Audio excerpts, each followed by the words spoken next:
Hi, I'm Ryan, And I'm Graham. and welcome to our project. The intent of our project is we want to see how motivation and confidence plays into people here at Uvic, just in general, to see how prevalent it is, and to see if people really know what motivation and confidence is. Right, and how big of a role it plays in sports. And to actually get an experience, I'm going to be playing a game of basketball to see what it's like to not have motivation and confidence, and then to have motivation and confidence, and how it really makes a big difference in your ability to perform in sports.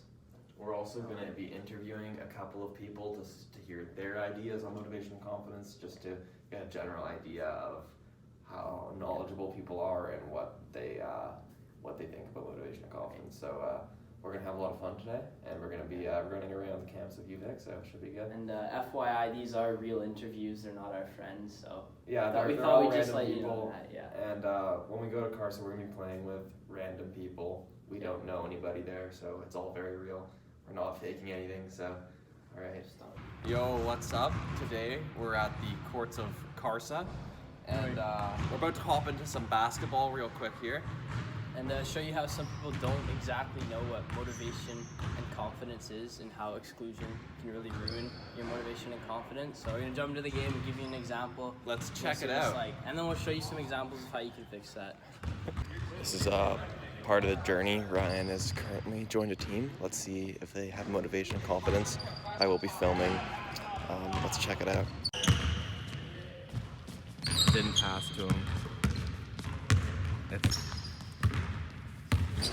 Oh no. He has not touched the ball yet. He's losing. Oh shit! You know Ryan well. He struggles with motivation and confidence loss.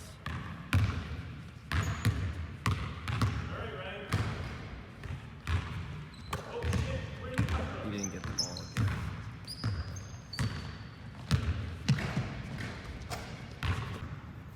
Alright, so we just finished up filming Ryan there. As you can see, I didn't get many passes or touches, and I wasn't feeling very motivated in that game. I didn't really want to play. I was very excluded. He's very upset Yeah, about it. You feeling can see him down on dropping his myself. head.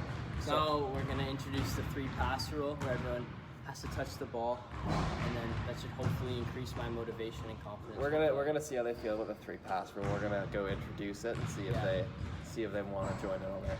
Alright, here we go. See that? Okay, guys, are you guys looking at the 3-pass rule, where we all have to pass 3 times to put the basket? Yes. So everyone gets included. That's right, it promotes inclusion. Yes, it is. Just like this. Yeah, okay, great. Ryan's gonna get the ball, the 3-pass rule, makes a nice pass. He already made a pass for us. Nice! Oh, man. There we go. He's loving it. Touching the ball more. Got another pass. Pass it, Ryan. Another pass. Great. Getting way more touch than the... Oh, he got the ball. Oh, yeah. From that last couple clips, Ryan was touching the ball way more. Scored a few baskets even too. He and even my scored. motivation and confidence was up. He did touch the ball more, got to be more part of the team. So Exactly. overall, better experience. We're now going to infiltrate the ping pong courts and see what's popping. See that? Do you know much about motivation and confidence in sports? Motivation and confidence. Yeah. In sports, I don't know. Yeah. Like when you say if you're playing that game of ping pong there Yep. and you weren't feeling very confident, would you play better or worse? I think confidence is the main part where you play. Yeah, you exactly. decide to play better. Exactly. And when you decide to play better, you tend to do better. I agree. Yeah. It's also a big part of participation. Yeah. So what we're doing here is we're talking about like little kids and participating, and they don't have very good motor skills. Like they're not very good at the activity at hand, and it's competitive, and they don't feel very confident or don't feel very motivated in it. Yep. They're less likely to participate. So I was like wondering if in your ping pong game, if you ever have somebody younger join in, it's a good idea to make it less competitive, or introduce ideas to increase motivation. I mean, if you really want to play a game, you will struggle a lot. That is But- true. Yeah. I will not say I will lower my level too much. That's I fair, will, that's fair. lower a bit. Yeah. But in a sense that it's still a bit competitive. I need to let you know that this game is a little bit tense. That is fair. Right. That And is fair. at the same time, I want you to learn. Yeah, If I just play like I lower my level too much and I try to play, let's say, a fair game. Yeah. But in that sense, it's quite unfair. The thing is, because though, you don't will not- necessarily have to keep score, though, right? Like, Yeah. So. Would but you would you say motivation and confidence is important though for sports in general? Yeah, like of to course. succeed, yeah. Yeah, of Yeah. course. that's So basically, if you're not motivated, you cannot do anything better. Basically, Exactly. yeah, it's that's not true. just in sports. That's why people like kids won't get any better because they're not motivated to get yeah. better. You So gotta give first, those. you need to like, if I want to be better, I need to try. Right. I actually need to try to learn something new. Try to learn some, like, let's say, tactics. Yeah. And first of all, you may not know how to start, like how to hold your racket in a correct Position. Yeah. Yeah. And then second, how to hit the ball, like how to create spins, those kind of stuff. Right. Yeah. So you actually need to try to learn them. Yeah, but you And need to then- be motivated to Yeah, learn, right? Because you want to get better. Exactly. That's why you are trying to learn it. Yeah. And also, having confidence is important. Basically, if you're not confident, let's say you say, I want to try to learn this, Yeah. but I'm not confident. So when he hits the ball at me, I'm not gonna try to hit it in a fancy Exactly, way. yeah. Exactly. Yeah. But that, to a point, it's not called fancy. It's the purpose of learning. It's Right. the process. Yeah. You need to try to learn. So you hit the ball in the way that you Promotes learning you may not and be helps familiar him. with. Yeah. Exactly. Yeah. But No, I that's agree. the process of trying. That's Exactly, the process yeah. of learning. We're gonna hit the McKinnon building to get a few people's input on motivation and confidence, and if they know what it is and how it plays a huge role in sports. You ready? Go for it. All right, we're gonna start it off. So, what are your thoughts on motivation and confidence in sports? How do you think it contributes to sports? Well, I would say motivation and confidence are definitely key for sports, confidence especially. I mean, you have to have confidence in your abilities to perform or to kind of actually have a Do you think it's a drive big to get factor, like in better. participation? for participation. I would still say, yeah, absolutely. I mean, like, you want to do things that make you confident. So Yeah, for sure. if the sport you're involved with you're not confident in, I don't think you participate Like, in it. would you say for like little kids playing sports that the key aspect for them to enjoy it and actually it's more like let themselves enjoy it is motivation and confidence? I would say so, yeah. Like Yeah, when for you were a sure. kid and you were like doing activities, say like you hated playing soccer, like changing the way that that's presented, like naming it something else or finding a different way to present that to the kids can really change their ideas on the sport and make them more motivated and confident to participate in that sport almost. Yeah. Like say like if you just like really didn't want to play soccer, you just like hated it, and they were to like play like a game like ghost kickball, and like they had no idea it had anything to do with soccer. They're still Yeah. kicking the ball, they're still getting those motor skills. It can completely change the way that the kids really look at the sport or the activity at hand to help them to develop those motor skills. So like that's why we think that motivation and confidence is like the key element to getting kids to participate and let themselves develop these motor skills from a young age, because it's just so important that they actually participate, because if they're not participating, they hate it, then they won't ever succeed or like feel like they can be physically literate as they grow up, kind of thing. For sure, yeah. No, definitely getting kids active is essential for their development. for sure. Self-confidence, yeah, for sure. And if they don't really know how to participate when they're older, it's really hard for them to become physically literate and actually enjoy those activities when they're older. So it's kind of like a bit of a loop from a young age. Yeah, for sure. Yeah. So would you say that right now in your activities, like, do you feel motivated and confident, like in the sports or the activities that you play? I would definitely say, yeah, for sure. I mean, especially now, I kind of just stay involved with the activities I really enjoy. Yeah, for sure.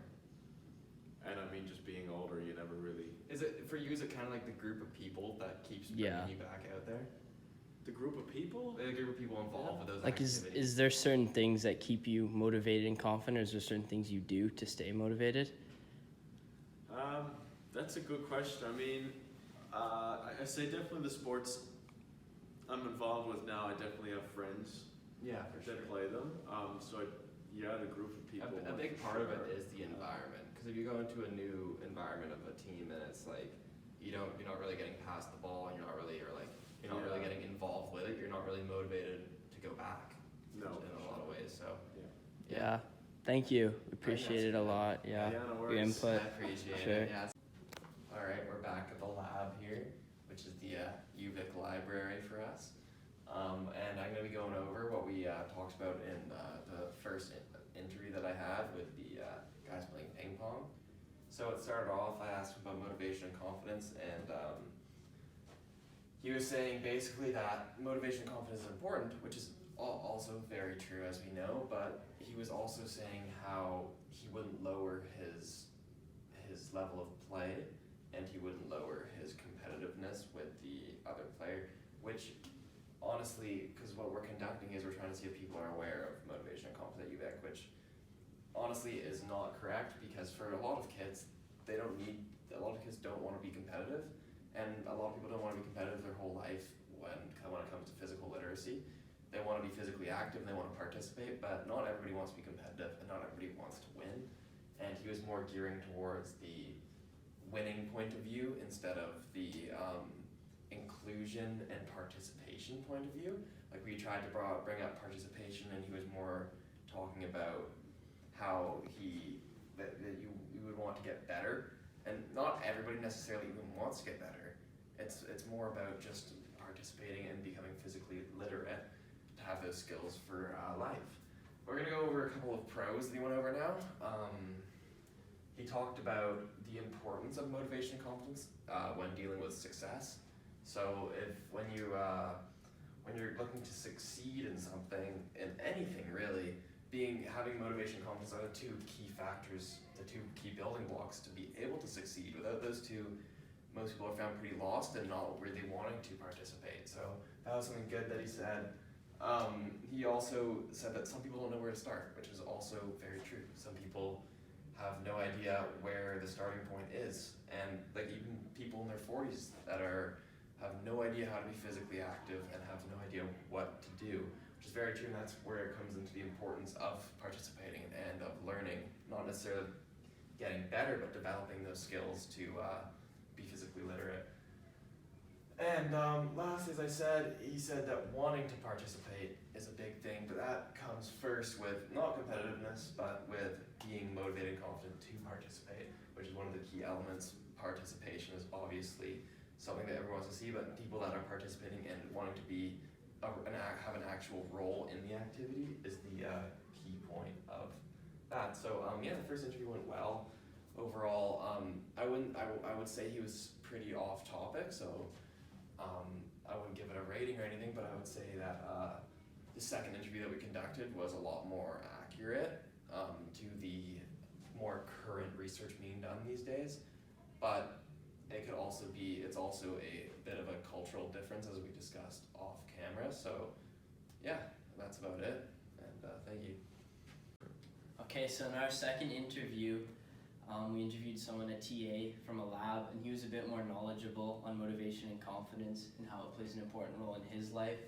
So he mentioned how participation is key to building your motivation and confidence. So the more you try something, the better you're going to get at it, which will help increase your confidence, just like how confidence helps with your abilities to succeed. And then he also mentioned how getting kids active through motivation and confidence in sport is very important for their development in later years, and how it builds like those foundation skills for them to play sports. And when I interviewed him, he was talking about the environment is a huge factor for him, and how it increases motivation. So like for him, everyone has different reasons for being motivated, but for him it was mainly the environment, so like who he's hanging out with, and his friends would really push each other to do better.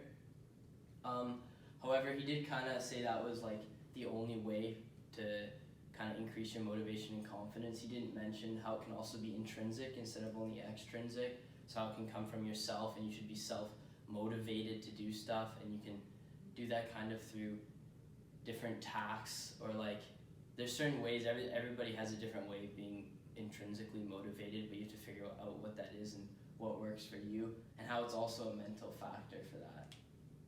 And yeah, he was definitely, I'm not gonna rate him, like can't do that, but he was definitely was more knowledgeable in that area in motivation and confidence. Alrighty. Now we're going to talk about Ryan's basketball experience. So, as you can see from the clips that we filmed, nobody knew what was going on. We were just playing with random guys, and because we really wanted to get a good idea of, like a good real life idea of what it's actually like to feel unmotivated and not confident. Because it's a group of guys that know each other. We got Ryan in there.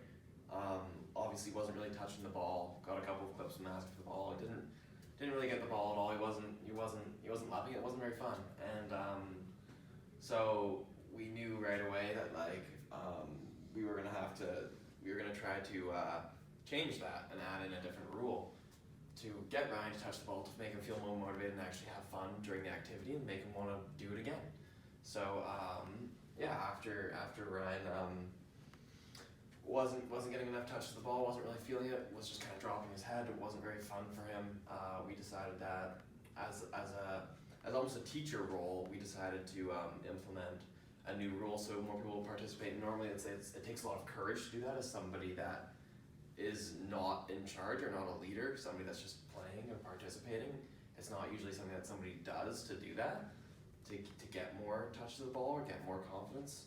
So we took it into our own hands because we're trying to conduct Uvic's awareness of motivation and confidence and try to implement it a little bit today.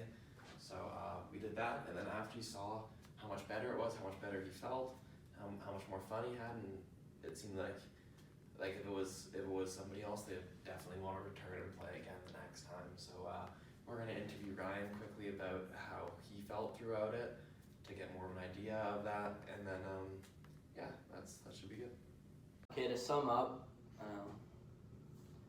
so after going through the interviews and getting in there and playing basketball and not being that included, we realized that a lot of people actually don't know the importance of motivation and confidence and how it plays a huge role in your ability to perform in games. Like in an interview, the two guys didn't really have a great idea of what motivation and confidence is. They both seemed pretty on the spot with their answers. They didn't really seem like it's something they were super familiar with. Yeah, they didn't really know how it was directly affecting their ability to perform in basically anything, really, not even sports, just life in general.